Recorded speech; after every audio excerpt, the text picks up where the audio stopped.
200 acre VYM ക്ലബിന്റെയും Tagore വായനശാലയുടെയും തകർന്ന കെട്ടിടത്തിന്റെ പുനർനിർമ്മാണ പ്രവർത്തനങ്ങൾ ആരംഭിച്ചു. പ്രദേശത്തെ വയോജനങ്ങൾക്കും കുട്ടികൾക്കുമടക്കം ഉപകാരപ്രദമായിരുന്ന ക്ലബ്ബ് ഏറെക്കാലമായി പ്രവർത്തനരഹിതമായ അവസ്ഥയിലായിരുന്നു. 1976 മുതൽ 200 ഏക്കറിൽ പ്രവർത്തിച്ചു വന്നിരുന്ന സാംസ്കാരിക സ്ഥാപനം ഏറെ വർഷങ്ങളായി പ്രവർത്തനം നിലച്ച അവസ്ഥയിലാണ്. സാമൂഹ്യ വിരുദ്ധരുടെ താവളമായും ഇടക്കാലങ്ങളിലായി ഇവിടം മാറിക്കഴിഞ്ഞു.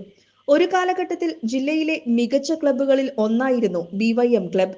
ഇതിന്റെ പുനരുദ്ധാരണ പ്രവർത്തനങ്ങളാണ് ആരംഭിച്ചിരിക്കുന്നത്. പുനരുദ്ധാരണ പ്രവർത്തനങ്ങൾക്ക് നാട്ടുകാരുടെ സഹായ സഹകരണങ്ങൾ പ്രതീക്ഷിക്കുന്നതായി പുനരുദ്ധാരണ കമ്മിറ്റി ഭാരവാഹികൾ അറിയിച്ചു.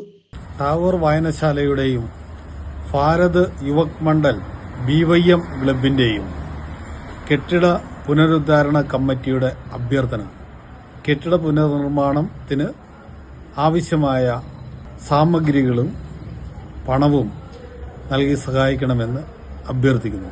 വയോജനങ്ങളടക്കമുള്ളവർക്ക് വൈകുന്നേരങ്ങളിൽ ഒത്തുകൂടുന്നതിനും വിനോദങ്ങളിൽ ഏർപ്പെടുന്നതിനും ക്ലബ്ബ് പൂർത്തിയാകുന്നതോടെ അവസരമൊരുങ്ങും.